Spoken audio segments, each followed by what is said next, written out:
living your story right now, in this moment. You know, no two stories are alike. We are all unique. We all have a different lens through which we see the world. We all have something to contribute, to share, to be. That uniqueness takes courage. It's not easy to stand in your truth. It's not easy to let yourself be vulnerable, to be really seen, to be really heard. So many of us hide. So many of us stay hidden. So many of us make the choice to step forward, to own who we are, to own our stories, to share our voice. The tide is turning. We're moving into a space of deeper vulnerability, courage, authenticity, and love. We're moving closer to greater self-love, self-acceptance, honesty, and empowerment. To get there, to get to that space, means we have to authentically share who we are.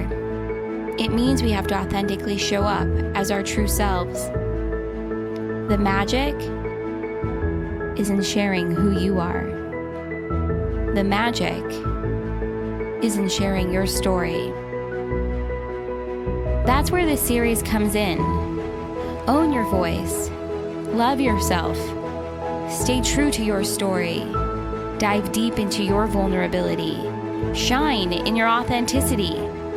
Once you do, there's no stopping you. Stay honest. Stay brave. Stay true to who you are. Welcome to Seek the Joy podcast, the power of storytelling. Hello everyone, my name is Dominique, and today I want to share a story about changing careers and changing life at 40. When I went to work one day in October 2017, I realized that something was off. I just didn't feel connected to myself, and I thought about why that was, and I realized that I was no longer working towards something that was important to me. I wasn't alone, but I felt lonely, and it took me a while to realize that off feeling, or that feeling of discomfort, was really due to a disconnect between what I did and where I was and my values. And maybe if you felt that disconnect, you know exactly what I mean. But I was rushing from one place to the next at work, and one person to the next, and one screen to the next. And I was taking very little time for introspection. And I clearly remember that one day I heard a comment about a part of my work, and I stopped. I was burnt out, and now I was completely overwhelmed by the realization that I knew and had known for a while that it was time to leave this job. And it all clicked on that one day. For a few months now, I'd been saying that I had not been growing or learning, and I felt as though I was stagnant. I wasn't stimulated by my environment, by my bosses, by the leadership team. And so there was no challenge for me, and I just felt miserable. And considering that my values are growth, challenge, inner peace, and positivity, it was completely misaligned. And so the decision was made just like that, in a second, that I would move on. Of course, as a school administrator, it wouldn't have been fair for me to just leave. And also, it wouldn't have been possible because financially, I couldn't have done that. So I let my bosses know that I would finish the school year and I would leave. And that would give me about 6 to 8 months for me to plan my next steps. And I started telling people about my plan. And here are some of the comments I got. But how will you afford to live in New York City? Whoa, that's brave. I wish I could do this. With a sigh. How cool. I really hope this works out for you. Oh my God, you're just completely crazy. What the hell are you doing? And those are just a few of the comments I got. Because I was announcing to people that I would be leaving a comfortable 6-figure salary job in education with 13 weeks of vacation per year to take the time to explore and decide what the next step was for me. And I just kept going. I started to save money. I moved from my lovely Brooklyn Heights apartment to a room in my friend's home. I cut down on travel, on eating out while I was still living a great life. I saved every little bit of money that I could. And my boyfriend was ever so supportive. He kept encouraging me, telling me to just go for it. And when my last day of work arrived and the horizon was fully clear, I stood with all those people I'd worked with for the past 4 years since arriving in New York City. And I remember the tears just rolling down my cheeks. Because it's always so hard to leave a place or a job or a relationship. And there's always that feeling of mourning. Because you know what you leave behind, but you have no idea what you're looking towards. So here I was, about to turn 40, no regular income, leaving a career I'd started building when I was 23, and a very vague idea of where I wanted to go, and I was terrified. But you know what? I was also excited, I was motivated, and I was ready to take on the world. And so today I want to share with you not just the struggles and the difficulties that I encountered, but also why it was key for me to let myself have the time to explore, to try, and to choose different paths and educate myself. Because when I left my job, my idea was very vague, right? I knew that I would become a certified yoga teacher, and I wanted to use yoga as a tool in leadership workshops. So I talked to friends, and of course, everyone thought it was a wonderful idea. This is called confirmation bias, by the way, look it up. But it's basically me looking for the answers I wanted to hear. And so I had everything, I put everything I had into developing those workshops. And I successfully piloted them, and I started to market them, and I talked to people around me, reached out to everyone I knew, and I was convinced that I had the winning formula.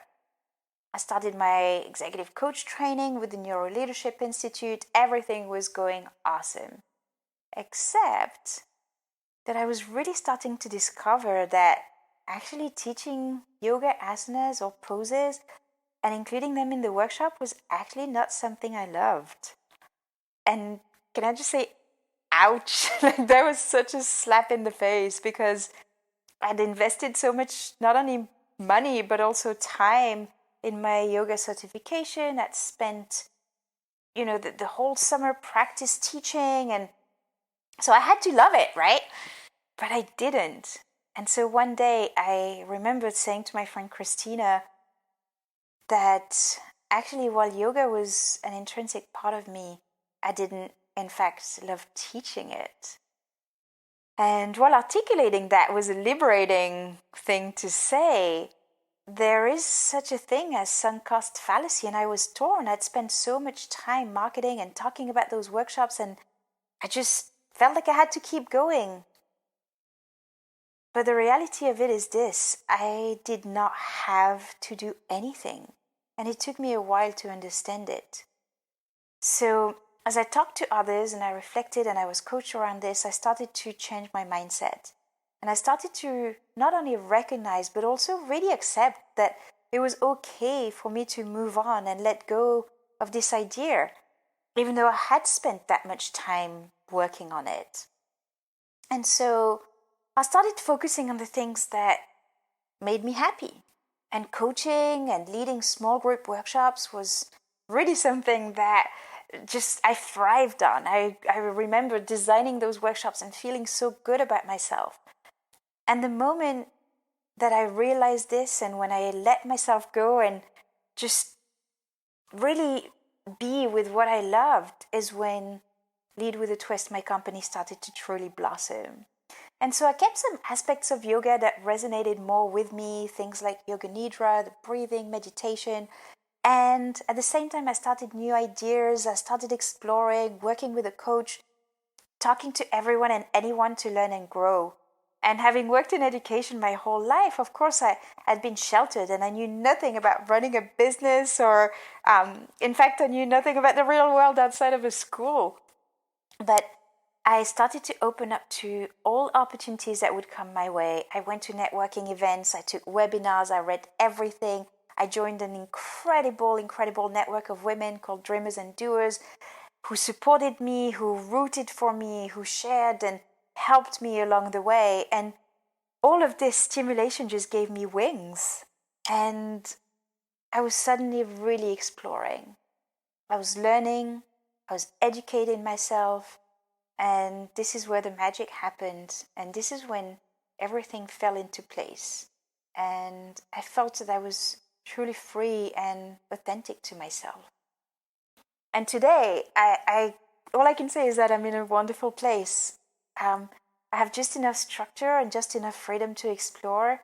Some of my fears have disappeared and others have replaced them. But this is where the magic happens, right? When I've pushed myself and I continue to push myself, and I realize that every single day when I try something new, when I create a new workshop and try it with a new company that I haven't worked with before or a new person, that's where my growth happens.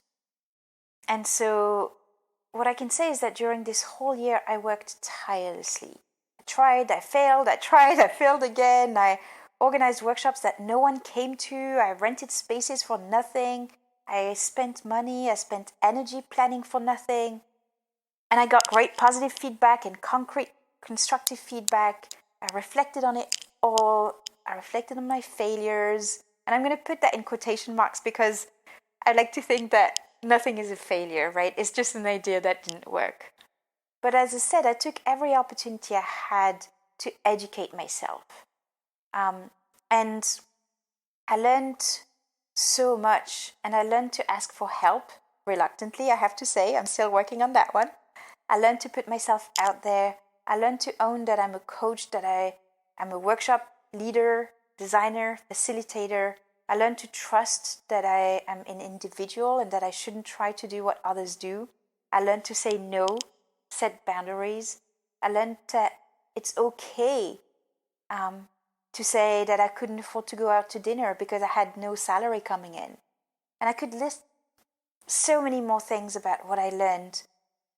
But I just hope that this is helping you to realize that, nothing comes easy. We do have to work at things, but it's okay.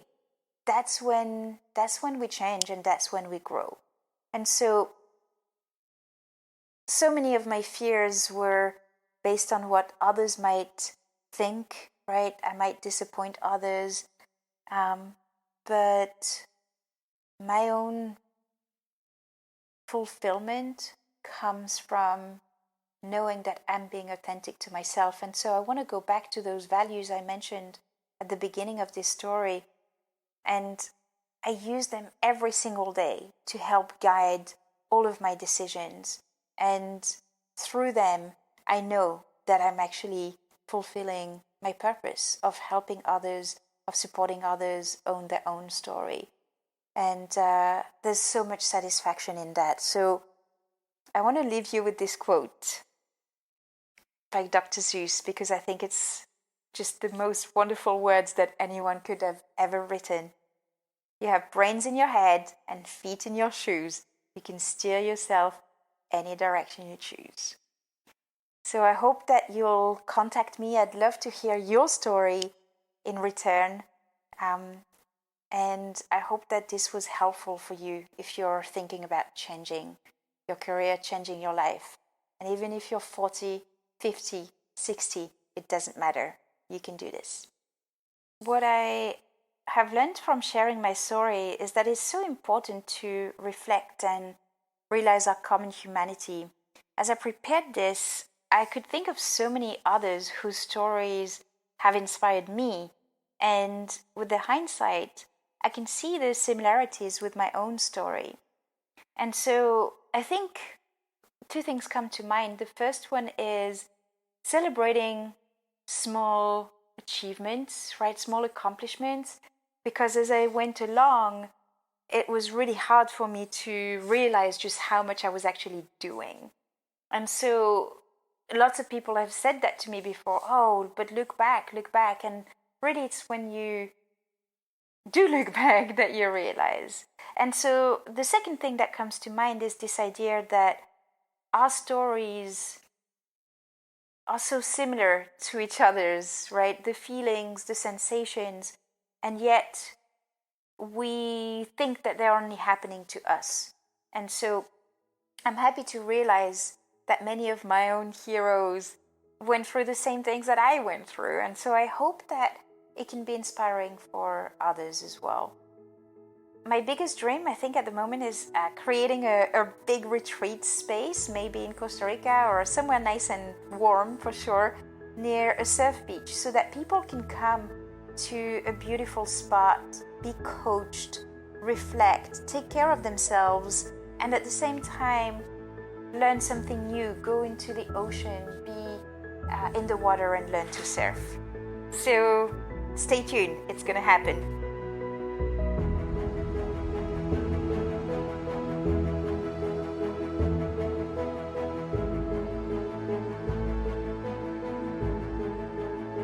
Congratulations, you're having a baby. Usually, these words are supposed to incite joy, happiness, and accomplishment. But when you're 18 and we're only expecting to be told that your exhaustion is caused by your anemic state, not pregnancy, then the reaction is completely opposite. I felt myself go pale. Literally, my lips turned white, my heart was in my ears. Would you like to learn about the options you have? Said the voice on the phone when she heard nothing from my end. No, thank you, goodbye, was what she got. To say the next few months, years even, of my life were a total whirlwind is an understatement. I moved in with my boyfriend because our religious families thought it was the right thing to do. We attempted a life together. We got an apartment, we went to technical schools to get certified and maybe make a little bit more money. I set up our baby's nursery. I went to birthing classes. I read parenting books. We just went through the motions. It was total survival mode. Many nights during my several trips to the bathroom to pee, I would find myself curled up on the floor in tears. I would go from feeling the tiniest ounce of happiness to complete and utter sorrow. My thoughts were clouded with the sense of failure that came from being a teenage mom. I felt alone. No one knew what I was truly feeling on the inside. I felt ashamed, embarrassed, and just a complete disaster. I would try my hardest to see the goodness in what was happening to me, but I would end up falling into a hole of depression. How did my plans for my future fail? Why did I get myself into this? All of these questions had the same answer, and it was always because of me. It was my fault. And my perspective on that just made things worse. Aside from the tremendous physical and hormonal changes I was going through, my relationship with my boyfriend took a dive for the worst. The stress and anxiety I felt, he felt it too. But we all cope differently, and that's one of the biggest things that I've learned. We all look for comfort in different places. We hide from things that we need to face. And sometimes we don't even realize when we're doing it. So I felt more alone. I'd go days without socializing, seeing my body morph into a size I had never seen myself in, just waiting for the next thing to be over with. Labor. When my daughter entered this world, I could barely hold her. I don't remember much other than just crying, bawling for hours. Couldn't really get it together. Don't know why, but I missed out on feeling the joy of bringing in my baby to the world. Luckily, when I woke up the next morning, my vision shifted a little. I was able to see the beauty in what I went through. This precious baby girl that was in my arms was mine. In all her tininess, she fit perfectly in my arms. And I was surprised to feel how much space she took up in my heart. She was light in my life, a part of me, literally birthed and brought into this world from my womb. She loved me and she needed me despite my past, despite my age. I was her mother and she was my daughter. It put everything I was struggling to see into perspective. But Don't get me wrong. Postpartum depression was no joke in my life. I wouldn't even be able to tell you how long it lasted me, but I remember just crying every single second that I was not with my daughter. And it wasn't because I wasn't with her.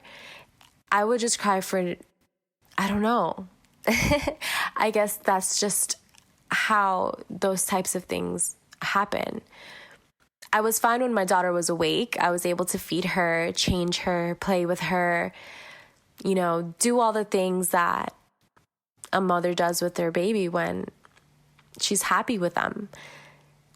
But as soon as she would go to sleep, I would feel just completely alone.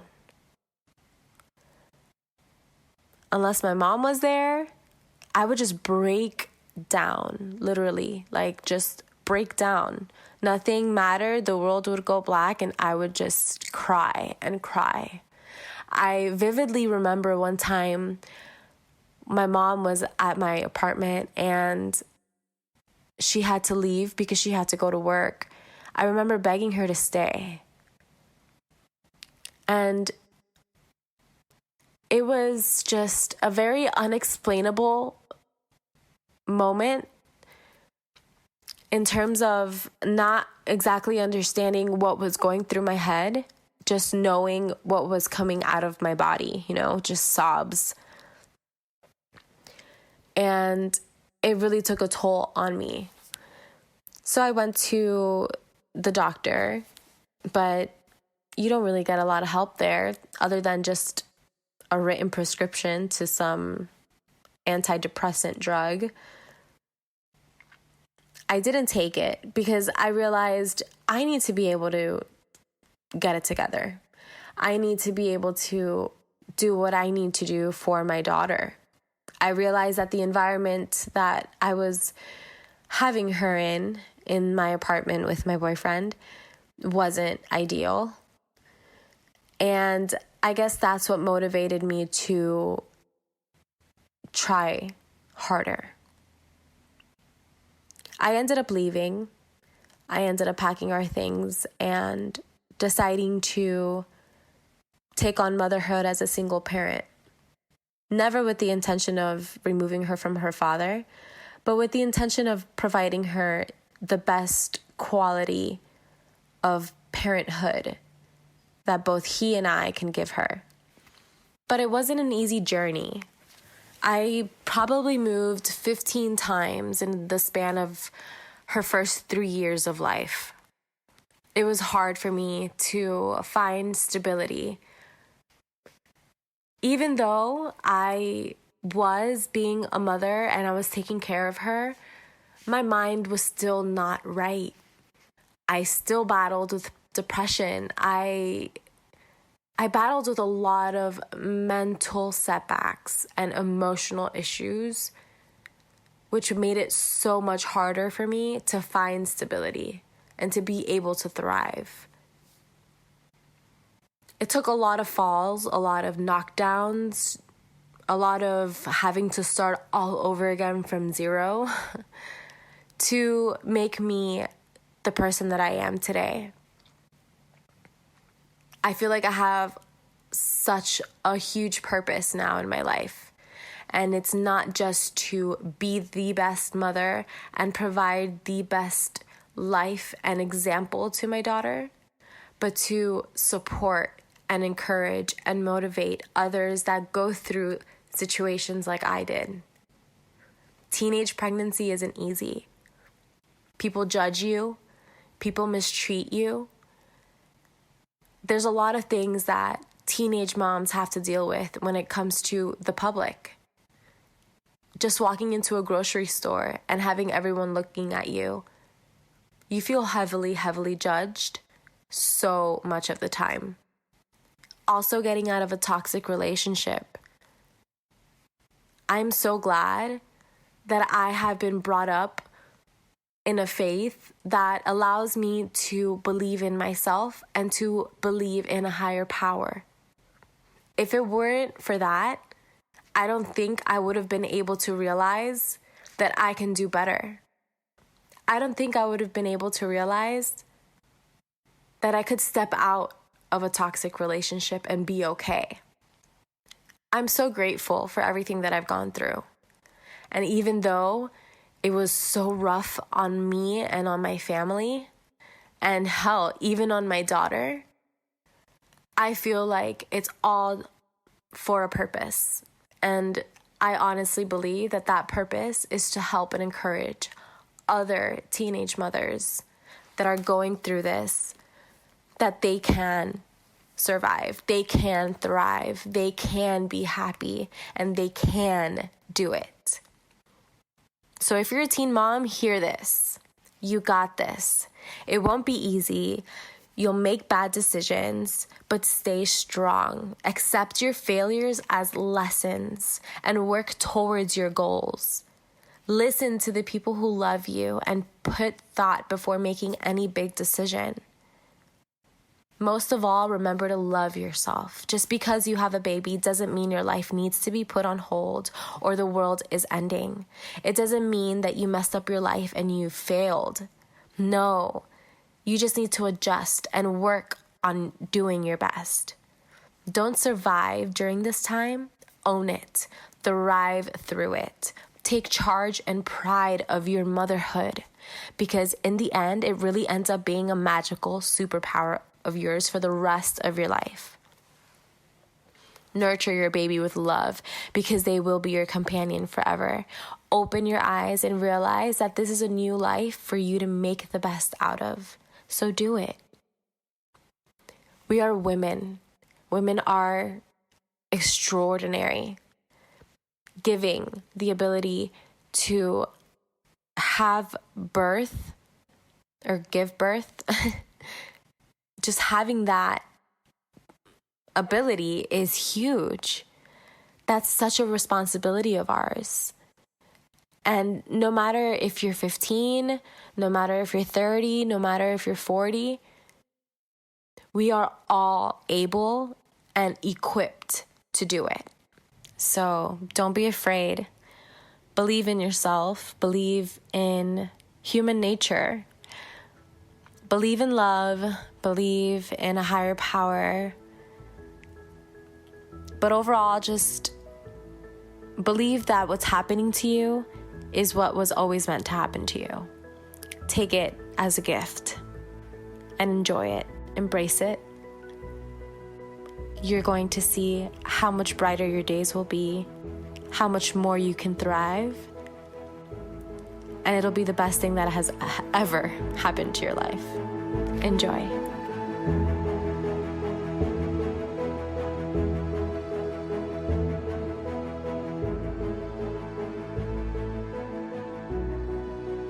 Experience is the best teacher, yet it could leave you with everlasting scars to always remember.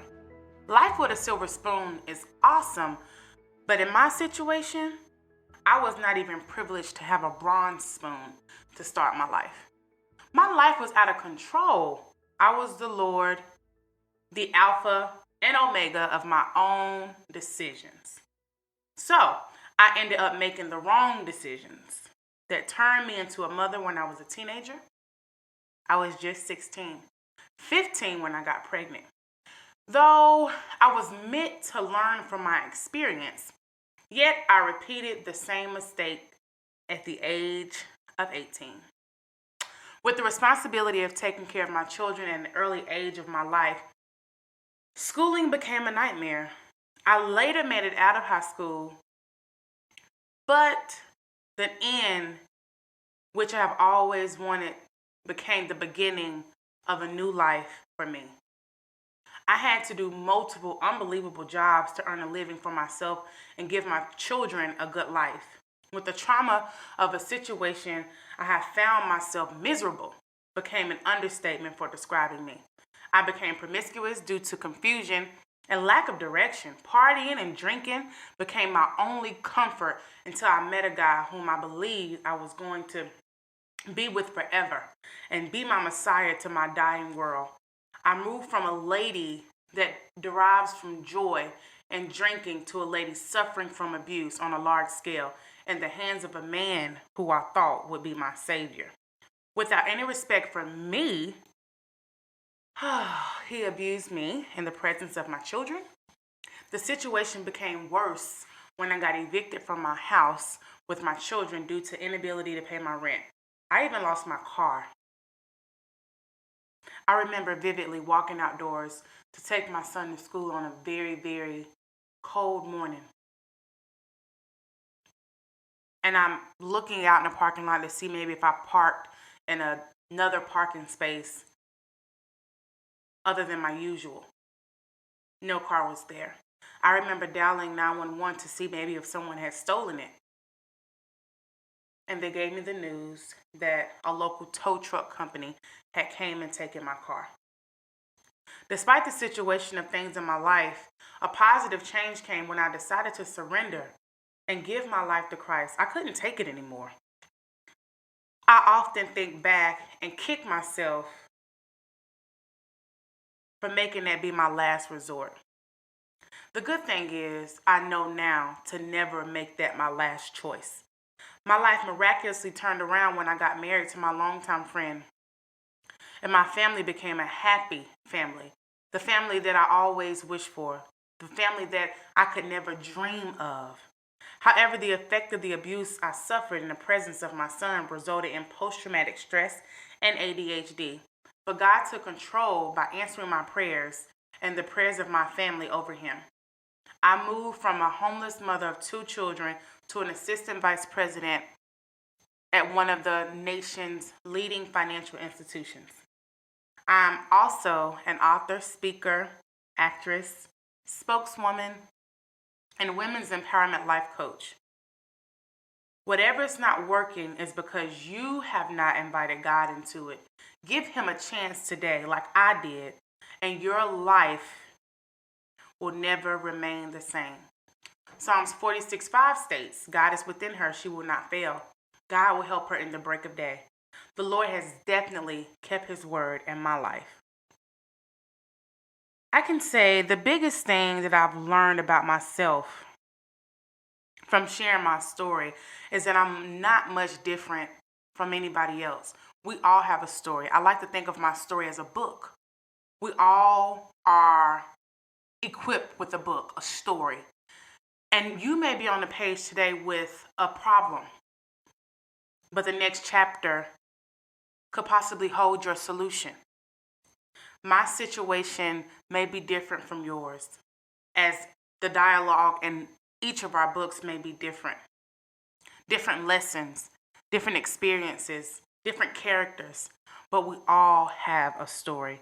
And my story is what I'm equipped with. And we all have a story, one we can all learn from. My biggest dream is to be able to live in peace.